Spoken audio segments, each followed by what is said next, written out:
We want it to be informal. We have obviously got a presentation plan, but if you've got anything you want to ask during it, then please do put your hand up or just shout out, whatever, because we want you to get out of it what you want to get out of it. So my name's Danny. I'm the creative director of Lost Origin. I work for the Almeida Theatre. I'm Alice. I'm one half of the immersive set design team. So myself and Julie Landau designed and built all of the physical set. And I'm Stephen Stewart, so I'm the CTO at Factory 42. So we were the lead partner, worked very closely with all the other partners to create all the digital content that was part of what we're going to talk to you about today. I'm sure you probably know, because you're here for the audience of the future live, but Lost Origin was part of a multi-year government programme, a sort of R&D innovation programme, all about looking at how you could take immersive experiences to audiences of the future. And so what we're here today to talk to you about is kind of what it took, the sort of deep dive, some of the lessons that we learned in bringing these types of projects to life. And so these are all the main partners involved in the project, and we originally started in 2019 with this consortium. Factory 42 obviously being the lead partner, as we said, and working closely with the Almeida Theatre to create all the creative content. And then other key partners included Sky, Magic Leap, University of Exeter, and the two museums listed there. And as Stephen says, it was like an innovation project at its heart. So what we wanted to do was feel like we were genuinely experimenting with creating something really new that was using the skills of all those organisations involved. And thinking, and at the beginning, we absolutely had no idea what we were going to create, like at all. All we knew originally is that we were going to create two different experiences, one dinosaur experience at the Natural History Museum and a robot experience at the Science Museum. So they were going to be separate. We weren't sure how long they were going to be. We thought they were probably going to be entirely in Magic Leap at the beginning because Magic Leap were a main partner, and our experience with Magic Leap at that point was that you had to put it on at the beginning of an experience because it's quite difficult to calibrate, and so we were worried about putting it on midway. More of that later. So that was kind of our plan at the beginning, and our goals. The kind of things that we had to hit were that we were supposed to be reaching 100,000 people with them, which obviously would define kind of what they might be, and that they had to have a really wide age range. The museums were really keen at the beginning that it would be suitable for any age, including like 10 and up. And again, that changed later. And that we had to kind of really think about how we worked looking at bringing new audiences into the museum settings. So there's a whole series of outputs from this entire project. So we're talking to MT today about Lost Origin, but back in early 2020, we had taken the decision, which I think in hindsight was a good one, to create a sort of taster version of what we were going to try and create as a much larger experience. And so what you see here is a sort of dinosaurs and robots experience designed for shopping centres, malls. And we took this up to the north of England, a place called Gateshead. And the idea was that people would come in groups. They would put Magic Leap headsets on, but in a stationary way. So we wanted to just take some baby steps into understanding how do we actually run an experience using Magic Leap with real people coming through, and not jump straight to what our ambition was of a full moving sort of experience through multiple rooms. So like I say, this February 2020, we sort of got this up and running. As you can probably tell by that sort of timeline, that's not a great time to be running a live experience. So we put a lot of time, effort, sweat, blood and tears into getting this up and going. We had a great audience reaction. The first weekend, people loved it. There was queues around the block to try and get into it. And then about 3 days later, we had to shut it because of COVID. Which wasn't great timing, but it was good in that we could see there was definitely something there. We were onto something. People really wanted to do these sort of experiences. So obviously then we have, certainly at Factory 42 at that point, quite a big team who'd been focused on creating this location-based experience. So we needed to pivot pretty rapidly to what were we going to do to keep the project going. And so what we ended up doing was flipping sort of focus, thinking about, by that point we knew that for Magic Leap you really couldn't have anybody under 13 or 14 going through it, so we decided, well, can we take the content that we're creating, can we bring it onto a different platform, bring the museum content into people's homes. They're in lockdown, they can't get out. And so we created 2 mobile AR apps for kids in the space of about 7 months, launched them on the iOS and Google Store, and they had a great reaction. People really loved them. We were reusing some of the digital assets that we created for the much bigger experiences and brought them into people's homes. And yeah, we made a sort of robot one as well. This one was pitched slightly older age range, but both of them, like I say, landed really well. And we built in the sort of, I guess, learning through play right from the beginning. So people were, certainly the kids, were kind of understanding more about science or dinosaurs, but in an entertaining way. They were having fun, so they didn't really realise that they were learning.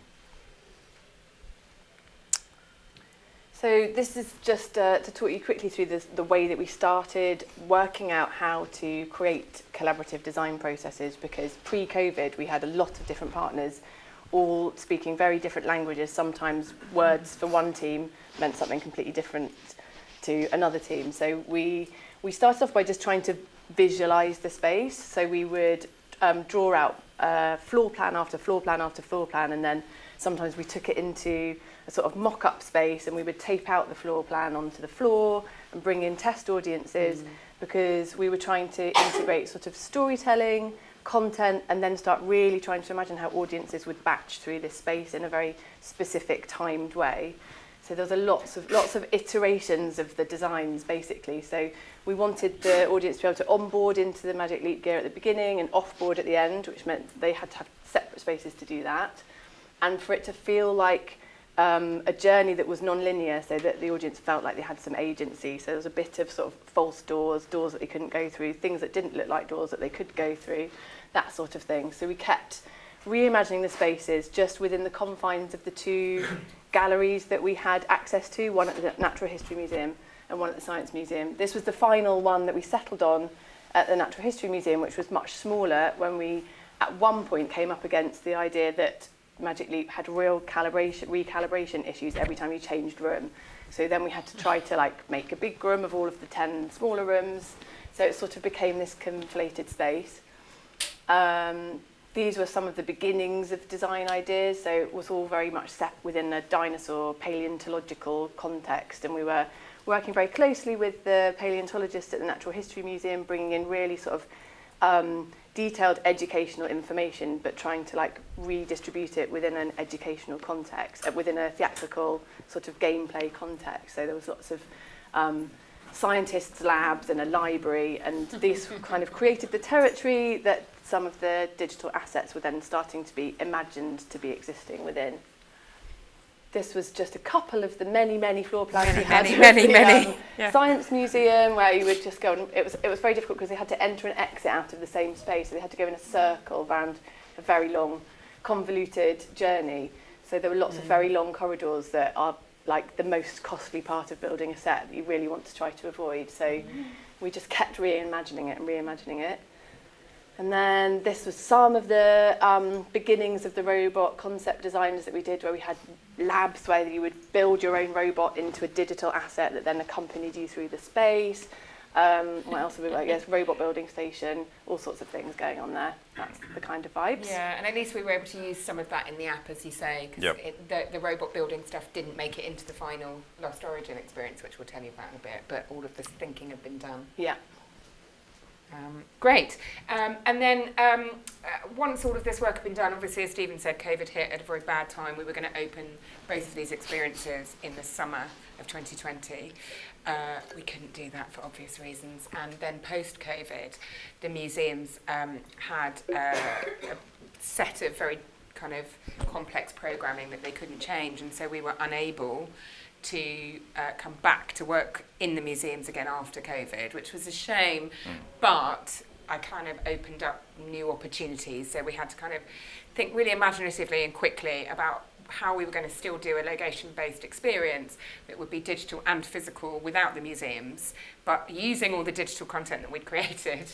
So we decided to come up with a hybrid experience. So yeah, I think we can go on to the next slide. So, and what we decided was, this is a very complex ground plan, which you don't need to understand, but gives you a kind of a sense of the space that we found.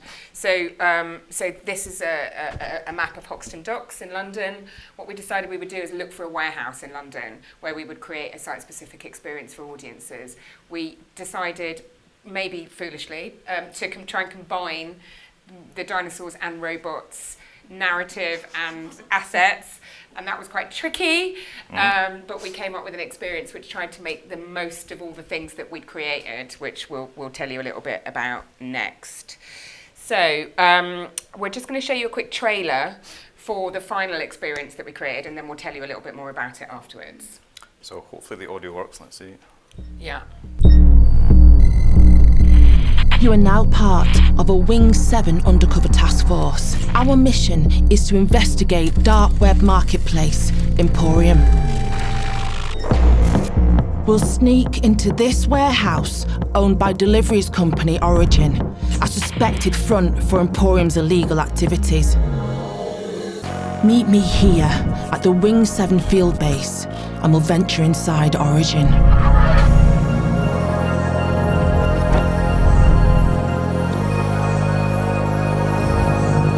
Are you ready to go in?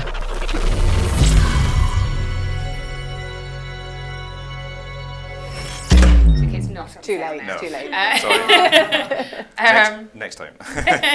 Yeah, so that just gives you a little taster of the kind of atmosphere of it. So as you can see from that, what we decided to do was to create something much more grown up.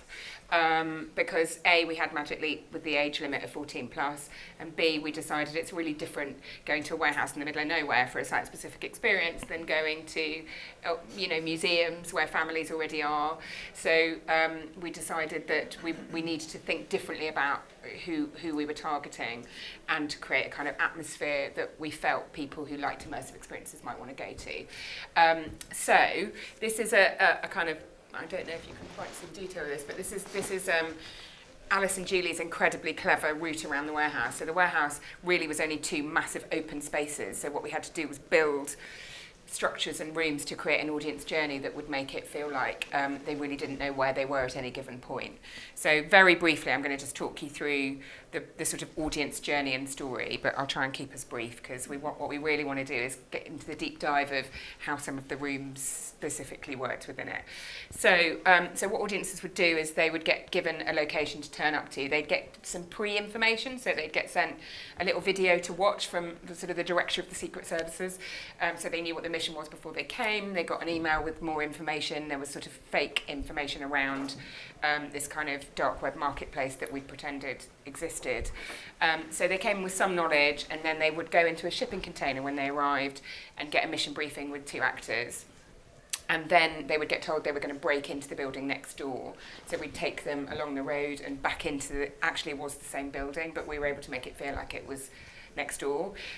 So they would then break into the building and go into what looked like the reception of a company called Origin, which we built up as being the fake front of this illegal business. So the fake front Origin was you go into this sort of innocuous reception, and you were told you had to find a route through, because what you were doing was investigating this illegal dark web enterprise which was buying and selling items. And the logic for that will become clear, but because obviously the original dinosaur experience was all about bones, we wanted to kind of find a reason for why dinosaur bones would be in a warehouse. And so this was kind of creating story sort of backwards in a way to kind of fit space and to kind of think about how story and set go together. So they would then have to kind of sort of light gameplay. We didn't want it to feel like an escape room, but we wanted to sort of borrow from things that people like doing, I guess, in immersive experiences. So there'd be a bit of a light gameplay to get through the reception, and then there was a very cool security tunnel where we used a lot of the stuff we'd learnt from the robots experience. There was a lot of kind of pretend AI, which some of it was just very old-fashioned theatrical techniques, but a lot of it was actually very timed, interactive moments that audiences would have to find a password, and the laser lights would change, and then there were sort of simulated body scans and that sort of thing to get through to the next stage. So the idea being that this very high-tech individual running this illegal enterprise is set up these complex systems to protect his illegal business.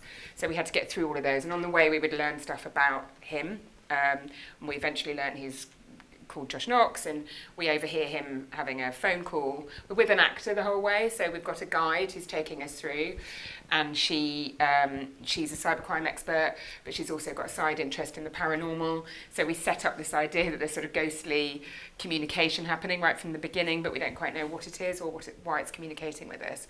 So eventually we get through to the illegal heart of the enterprise, Emporium, which we'll tell you more about later, and in that space the ghost starts communicating with us much more. And then we end up learning that this ghost has got a story to tell us, and then we'll come back to this, but we go into this, what we call the journal room, which is sort of a magic realist space, I guess, where you enter the world of the journal of this ghost paleontologist who tells you her story, and then you eventually find the bones, and that unlocks the Cretaceous period, comes to life around you, and that's where Magic Leap comes in, and you see lots of amazing dinosaurs everywhere, and you help her to discover a new species of dinosaur, but you also have to save these bones from being sold to a private collector because they need to be back in a museum. So you sort of go through this experience of helping her, and then also you meet Josh in the last room. And one of the many things that we wanted to experiment with, given that it was an innovation project, was seeing what would happen if we let the audience choose what happened to him in the end. So we had about 5 different versions of endings, which turned into probably about 25, because you can never predict what an audience are going to do. So we had to kind of set all the different sort of video endings for how it would work as well. And the actors, I had 4 different actors who would take it in turns to play that role as well. So we had to rehearse with all 4 of them the myriad different kind of endings that might happen. And so the audience hopefully felt like they had a bit of agency at the end. So we won't talk you through all of these, but we just thought it was kind of useful and interesting maybe to kind of think about when we started creating Lost Origin after COVID, sort of January last year really, when we started thinking about creating this version of the experience. We wanted to all get on the same page about what we were trying to create. So we called it our experiential principles, and we decided that any decision we made during the process would be sort of benchmarked against these, and they really massively helped us. So in terms of kind of going, if somebody had an idea that seemed really cool but maybe wasn't helping to tell an element of the story, or if somebody wanted to do something which wasn't maybe using the audience in an active enough way, we could go back to it and go, oh no, the audience needs to be fully interactive and immersed in every moment of the storytelling. So we had 3 categories. You can see here audience and narrative. And then on the next slide we had technology. I don't know if you want to add anything about that. Yeah, no, I think it was, as Danny's saying, it's quite useful to have a sort of independent referee almost that you can refer back to in any of the discussions. And as you say, certainly for technology, the idea throughout the whole experience is that you kind of are not aware of the technology. You shouldn't really see it. Yeah. It's just part of what makes it magical. If you don't know what's going on, even when we get to the Magic Leap bit, that's kind of the kind of goal that we had with the whole project, really. So yeah, we didn't really want anybody to be thinking about, oh, this technology is exciting. We just wanted story to be driving everything, really. Yeah. And everybody was on board with that, which was really, really helpful. Yeah. Okay, constraints. I won't stay on this for long because it's the boring bit, isn't it? But what was tricky, I guess, is that we knew we had to do it. We had to batch audiences, so that meant we had to have multiple actors. So although one actor would stay with the audience throughout for 60 minutes, I had to have 6 different actors playing that character. So every 15 minutes, a new audience would come in, so there'd be audiences in room 1 and 3 and 5, etc. So that was really tricky. There were loads of practical issues about that as well in terms of kind of sound bleed, but also how to operate a show, because I'm a theatre maker. Normally I'm used to there being a stage manager who can press go at a certain time, and that was really challenging to work a really complex system of show control into it, where a lot of things were triggered by specific times. Each room had to be 8 minutes 20 seconds exactly, otherwise our batching completely got ruined. And to try and work out how to give audience agency, be interactive and be strictly timed, those things sort of work against each other sometimes. So it was tricky, but we did get there in the end. We obviously built in some fail-safes for if people needed to be delayed a little bit here and there. But on the whole, that seemed to work.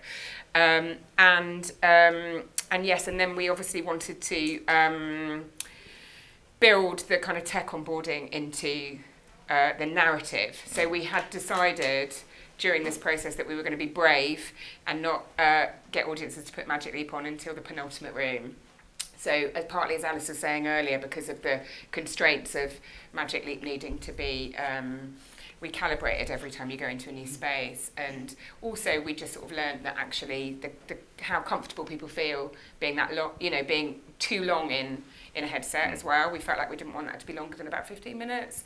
So we decided we needed to kind of create a narrative reason for getting into these headsets that wasn't, and this is the bit where you put on the headset. So we'll talk about that a little bit more later.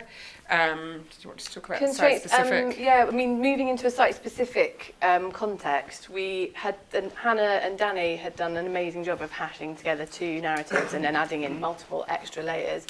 But then, being site-specific, the site dictates very much how that narrative runs. So every time we visited a site, we had to sort of do a mini design of how that narrative was going to fit into the space, and sometimes go, what happens if we switch everything around, and how many rewrites would that have to go through? So that kind of was a huge consideration and part of the post-COVID process. So we're now going to talk you through 3 of the rooms in more detail and have a bit of time to have a little bit of a play with one interactive bit of our experience later, and give you a chance to ask us some questions. Yes, if we go into the next one. Yep. So the first room we're going to talk you through is Emporium. So this is after the bit in the story where you've got through all of the challenges to get to the illegal heart of the operation, and Emporium was the illegal business that Josh had set up and was supposed to feel like a kind of an Amazon for the dark web, basically. He bought and sold illegal items. So we wanted it to feel kind of witty, exciting, absolutely, in terms of set terms, so even before we got into technology, we wanted it to be really, really impressive visually. But we also wanted it to tell a story about him and his background and the kinds of things he was interested in. So we had a field day working out what would go in that room, which Alice will, so you want to talk about that now? Yeah. So this was great fun because we just had to basically, our internet searches needed wiping at the end of it, was basically thinking of all the contraband items you could possibly want and then enter into that kind of spirit, but then sort of layer on a bit of playfulness. So every artifact in the warehouse was labelled with something. So if we had like a set of teeth, it would be like Michael Jackson's teeth. And then we had the beating heart of Leonard Cohen. So it was a really, really fun game of like finding weird, unusual objects and then sort of layering in a little bit of narrative so that the objects had a storytelling role as well. And then there was sort of this extra layer of it being a very interactive space. So like Danny said, it was very timed, but the audience very much felt like they had agency and they were guiding this experience and they were stuck in this space trying to solve a mystery. So there were lots of elements in the space that were reacting to the audience's behaviour. So we had a series of interactive props. We've got one example here, which they're all wired up to proximity sensors, so that when a member of the audience went close to it, it activated either like an auditory or kinetic response. So they were then sort of drawn over to those artefacts. This robot had the fan in one of the eyes went round and it started talking.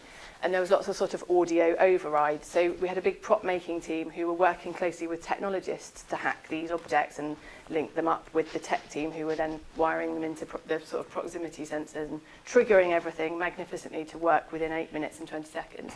And can I just jump in, just to say that what we were trying to do as well, which was tricky story-wise, was get a balance between these being the kinds of objects that Josh would collect, but also the reason why we wanted them to be triggered was that the ghost was using them to communicate with us. Yeah. So and we sort of made up a series of ghost rules. So there were only certain. What can a ghost do? And what can a ghost do? Yeah. So sorry, Karen. No, it's fine. So then we had there was a very complex cataloguing system that worked in the whole of the space. Every artifact was catalogued. But when there was a prop that was triggered as an interactive prop, the digital cataloguing system would glitch. So there were like many, many different streams of digital interactions where the audience were then drawn to the cataloguing system, which then started relaying the messages that then gave them the information that allowed them to progress to the next space. Want me to flip on? Yeah, here's just another example of some of our crazy props. COVID-19 COVID vaccination vaccinations, seemed quite appropriate, yeah. Yeah. Yeah, so audiences would go around and sort of catalogue at them and look at them. And also there was a workspace area in this room where you could see some vlogs that Josh had created. So you could also get a sense of his, there was a whole backstory of kind of his libertarianism and why he'd set this up in the first place, so that, which then helped create a bit of moral ambiguity for the end, so we could decide whether we wanted to let him go free or not. And it was interesting seeing what people's politics were and how much that defined whether they let him go or not. I flip on to the next one. Some of the elements are just using old technology in new ways, and then in some areas we have some really exciting new technology like the world's smallest proximity sensors that trigger some motion activated props, which is really exciting. And this is one of our interactive props. So it will light up and it will speak, but based on a proximity sensor. So when an audience becomes close to it, then it will start communicating with them. Give you a little sense of how that works. And we'd also created that we'd been able to treat the ghost voice to sound like it had the qualities of all the things that had come out. Okay, it is quite warm in here, isn't it? Yeah, you're all coping. very uncomfortably warm. Yeah, I'm sorry. I'm not sure whether there's anything we can do about it. We'll let you move in a minute. So the journal room was the next room after Emporium. So this is where the ghost, so basically from Emporium you'd go into a vault, and in the vault a drawer would sort of come out and reveal a journal, and the journal, it started glowing when you held it, and also started making kind of weird interactive sounds and affecting the lights of the space you were in. And what we wanted to do was then create a kind of a kinetic sense that you had to take the journal to the dinosaur bones that were in the vault. And when you connected the journal to the dinosaur bones, the walls of the room flew out, and you realised you were in Joelle's journal, which is our ghost paleontologist. So the idea was that she was a Victorian paleontologist who had thought that she'd discovered a new species of dinosaur, but actually she was ignored at the time and not listened to, and so she's a restless spirit. These bones are about to be sold illegally, and so she wants the message to go out about them, and she's trying to tell us her story. So in the journal room, we wanted to introduce the story, but it not feel too passive. So we didn't want it to feel like we were just going into a storytelling space where we sat down and listened to her story, but we wanted to create a really magical, Narnia-y kind of world where you would discover her story through projection and really immersive sound design and some interactive projection moments, which we will go into more detail about now. So that's the vault that you go through with the sort of priceless dinosaur bones at the end, that you retrieve the journal out of one of these drawers, which flies out again as the audience walk past it. And it's sort of in this dark space at the end, like Danny said, that flies out. And then this is just a plan view of the journal room, which this was like a really, really ongoing, constant conversation between the physical set design team, between Julie and I, and the Factory 42 digital design team, because it was a very sort of interactive storytelling space. So we started creating a space that was lent itself to being a projectable environment, so that it could have projections on all surfaces. So we started mapping out where all of these interactive moments might start happening, and then came up with sort of strategies to start piecing it together so that all teams could start sort of imagining how the storytelling started unfolding. So there were many, many design iterations to try to communicate between all of the teams here. So we started modelling up the space physically and identifying different areas of the space where, because we were going to use real sense cameras, so the technology to make interactive projections, the positioning of the audience was quite significant, so they weren't occluding each other, so we had to start predicting what the audience behaviour was going to be. So we had to sort of start strategising how to deal with this. So we worked with a storyboarding artist at Factory 42 and started storyboarding moment by moment all of the storytelling moments and the transitions between them all, so that we could start accommodating it as a sort of a whole evolving piece. Yeah. I think we've got a video, so one of our developers who was looking at this space, you'll see basically sort of recreated the space in 3D, and we actually, as you'll see in the video, that proved to be a super useful thing, especially during a COVID time when we couldn't really get together. The design team across the teams could get together in a VR headset and actually be in the space and be sort of saying, I want it here, here, we need to move these things around. So I think we've got a video that just kind of gives you a little bit of an insight into what It's a sequence where the participants, the audience, comes into a space and they're basically inhabiting the journal of Gerald. And we knew that when we were making this that we wanted to have large-scale projections on the walls, but we didn't want this to be just a passive experience. We also wanted it to be interactive. So at various points inside of that journal room sequence, the audience can start to interact with things on the walls. There are butterflies that start to come to life around them. There's a sequence where the walls burst into flame and the audience is able to kind of fan the flames higher. Because of the nature of the interactive systems we've put together, we're able to create immersive interactive experiences that multiple people can interact with simultaneously. So yeah, that gives you a little sneak peek of what it was like. We're obviously going to give you a little demo later. It won't quite look like that, but hopefully you'll get a sense of what was going on there. Yeah. Yes, we work with a wonderful material alu shape, which I cannot recommend enough. It's really my new favourite thing. But it's wonderfully flat packable to transport across the universe. If you imagine a whole, quite big room full of this, with beautiful painted and drawn designs, as if so it felt like it was made out of paper. So even before you did any kind of digital projection on it, it looked absolutely stunning. So that kind of Narnia feeling, I guess, was really, once people revealed, the walls went out and they realised they were in the space, was always a really great wow moment. Yeah. So this is just showing you the transition between, you know, my beginning imagining sketches and how Mike and his extensive team started visualising it into virtual reality, and we could start sort of imagining programming the space and all of the lighting transitions and things like that, but also start trying to speculate what some of the audience behaviours might be in that space and how they might sort of distribute themselves, and therefore where best to start placing projectors and cameras and things like that.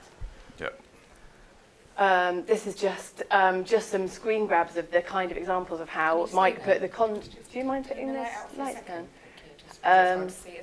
Mike could then load the digital content into this render of the space so that we could really start visualising how those projected content moments started playing out.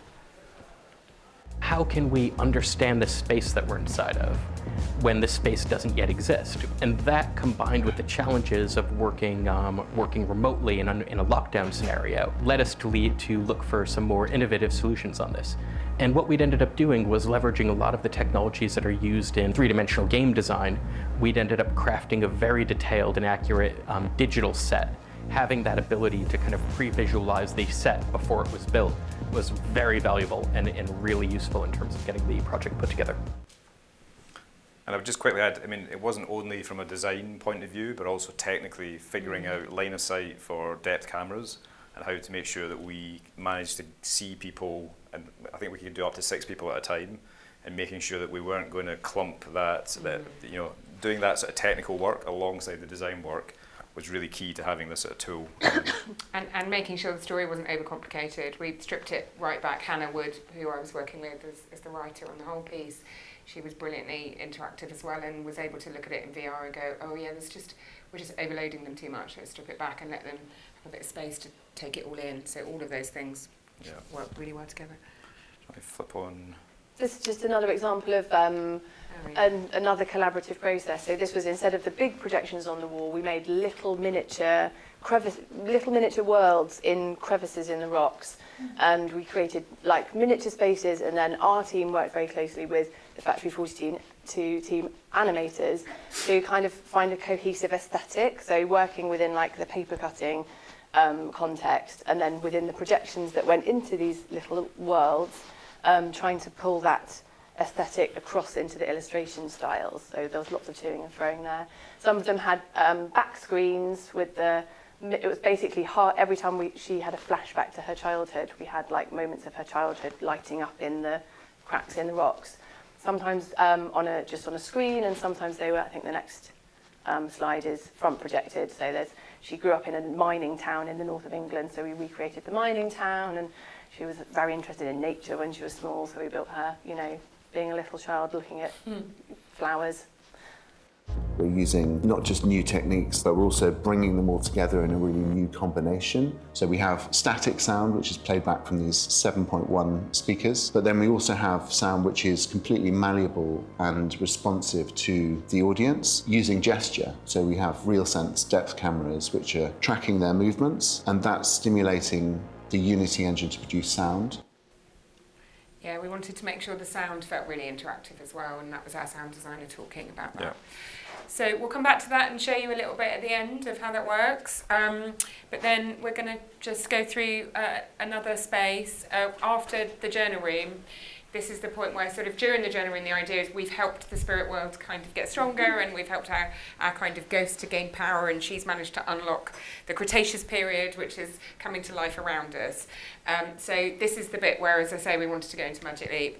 So we would take them into a space just before the big room, which we'll show you in a moment. We took them into a kind of an interim space where we could hear the sounds of dinosaurs, but we couldn't yet see them.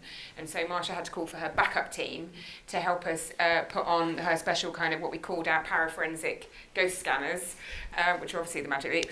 And the idea is that in narrative terms, that she'd invented them, and this was the first time anyone was getting to try them, and we didn't know if they were going to work or not, which also built in quite cleverly the idea that sometimes they didn't work, and we'd have to swap them out for others, so we'd have loads of spares. And also we had a whole load of people who had to come in to help get the audience onboarded with them, and so that was her calling for her backup team who brought them into the space.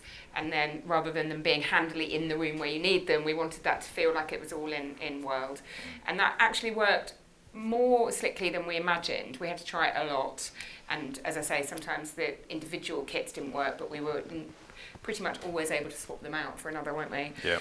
But this space, we wanted it to feel like fully, in set terms, as impressive as all the other spaces, that hopefully you're getting a sense of how impressive the sets were.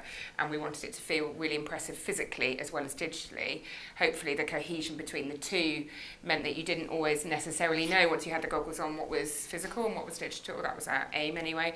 And we wanted it to be really interactive so that the audience felt that we didn't want it to feel like a film room. So you go in and you're just watching something. After this, what had been a very theatrical language that we'd set up with live actors, we wanted it to feel like that was continuing. You could still talk to the live actor, you could still talk to your mates that you come with, and eventually you got to see the ghost as well. So we wanted that to, we've helped make the spirits stronger, and Joelle is able to finally appear, and she was able to appear in Magic Leap in sort of, full kind of a holographic form, as it were, which we'll talk about a bit more in a bit. What's the next slide? So, again, new collaborative design processes. This was possibly the most challenging one, which was actually the process that we started at way back in 2019, which is just sort of, it's a bit of a land grab where the theatrical team are trying to create theatrical atmosphere using all of the wonderful things that we know how to do that with, and then the Magic Leap, which is counteracting all of those ideas. So anytime you want to make sort of nice, moody, atmospheric lighting, you then have to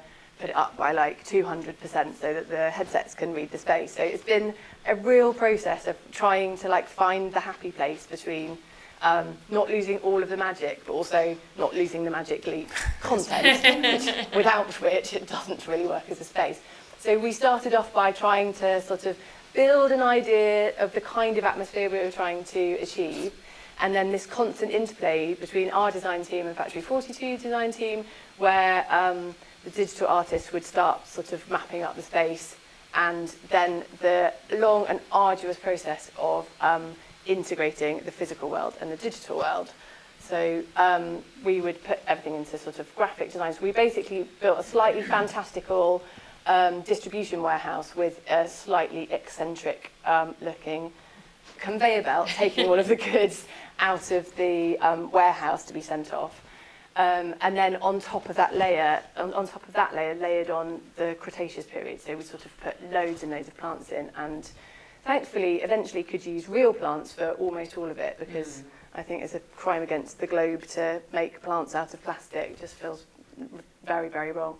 So here on the left is my drawings of the kind of atmosphere that we wanted to create, and then wonderful Map Check would then interpret this and drop in all of the dinosaurs that were going to appear in different places. which then would be shared amongst the install team, who would then have to go around the space imagining where all the dinosaurs are, not putting plants there.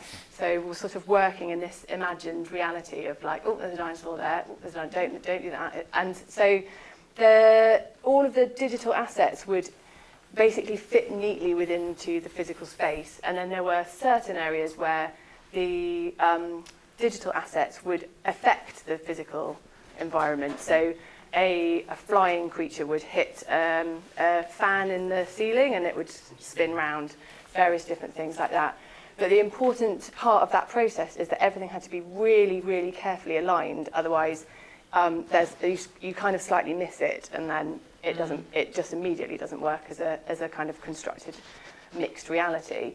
So we spent a really, really long time trying to place very, very big tree stumps that could only really be craned, and like 1 millimetre to the left, 1 millimetre to the right, and sculpting this big dinosaur nest that had digital eggs on it that hatched and turned into baby dinosaurs. So there was a lot of toing and froing about simple placement of objects and sort of sourcing them, because you can't really predict exactly what a tree stump's going to look like until you find the perfect tree stump.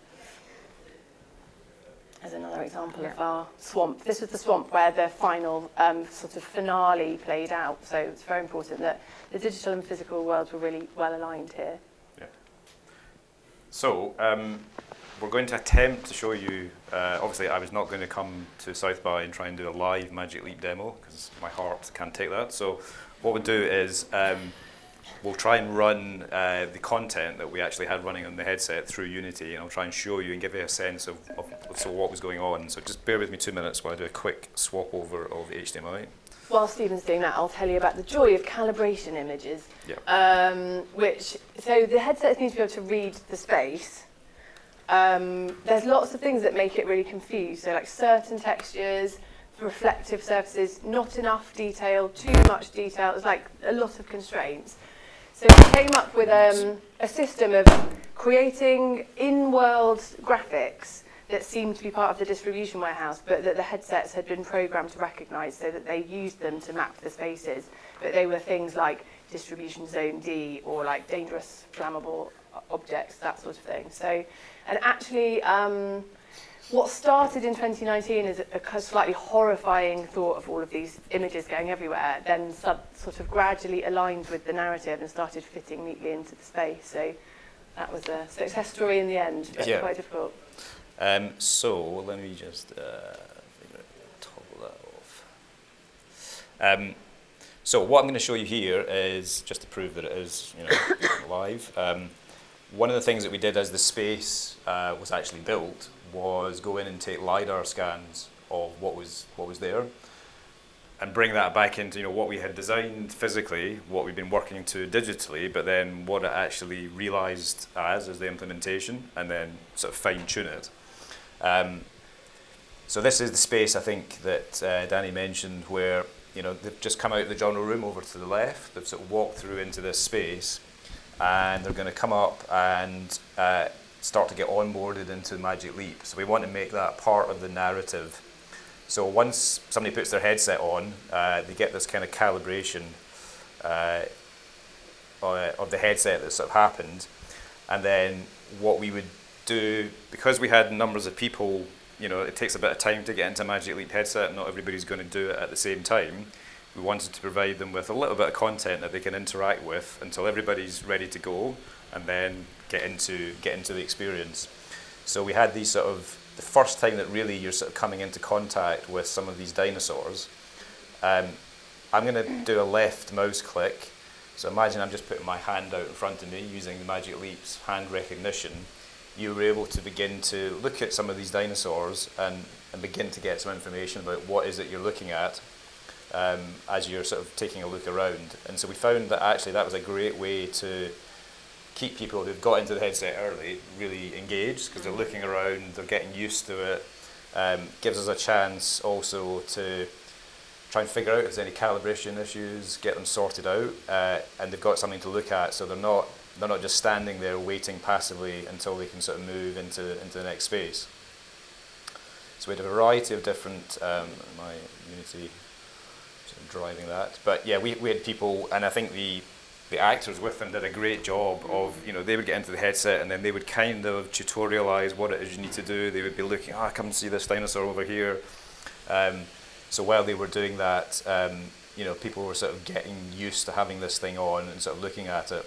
Now in this space, it's not very noticeable from this LiDAR scan, obviously, but that element of physical and digital already in this space, we wanted to try and get that sort of happening. So you might be able to see, when I'm pointing my mouse up here, there was a physical trapdoor, and there was also a fan, which hasn't come out in the LiDAR scan very well, but there was a physical fan that we had timed so that as the digital content appeared, the fan would begin to flip round, the trapdoor would open, and people would suddenly begin to hear sort of moving around like this. Unfortunately, the audio is not working, but this dinosaur would come through that trapdoor. It was give you a nice squawking noise. There we go. And that was the sort of cue for people with the actor, to begin to sort of look into going towards the next space, which go through. Let me just flip round. So they would come into this space here. And as they walked through, it's a little hard to see, but you could see some of these dinosaurs would appear there. We had the beginnings of some dinosaurs would come out onto the conveyor belt. You could begin to sort of capture them by putting your hand out and begin to understand a bit more about the dinosaur. So, and they would change from looking translucent into being kind of fully coloured in when you scanned them as well. We wanted the audience to feel like they were impacting and making the sort of spirit dinosaurs stronger. Yep. So that they changed. And just to reference, as Alice was saying, the sort of calibration images, we took a long time to try to tastefully put calibration images into the set, so it wasn't really obvious to you, but it was to Magic Leap, because as you hopefully get a sense of, this is quite a big space that you've literally put your Magic Leap on, you've moved through a set of doors, you've gone into a space that's probably a good 10-15 metres long. That's quite a lot for the Magic Leap to cope with, but we had, through quite a lot of trial and errors, that worked out what we could get away with doing. And as we got through, there was more dinosaurs that would sort of disappear off that you were able to, like I say, interact with.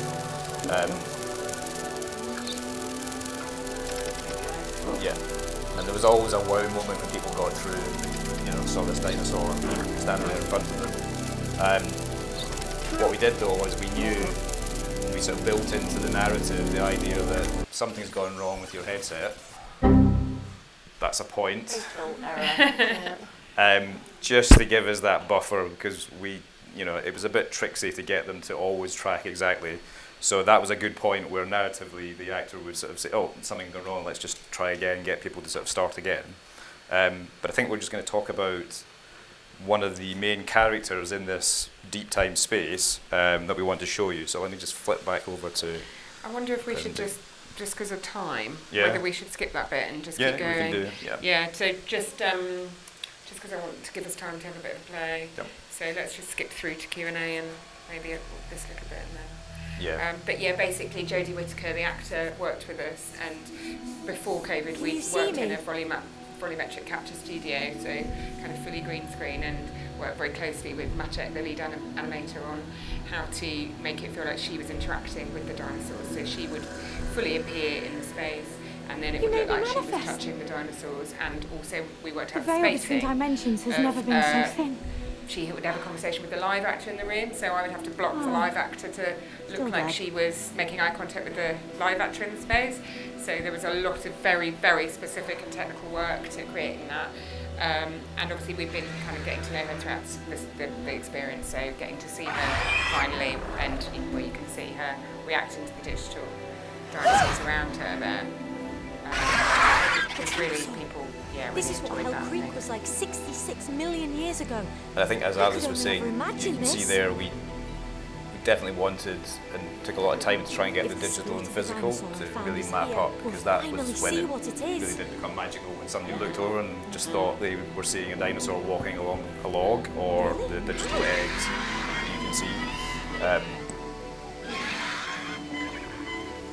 It would be so Yes, I don't think we're going to have time to go through all I don't know of if we this. could sort of leave it playing and Yeah. just if people have got any questions while it's playing, and then we're also going to set up the Real Sense camera Yeah.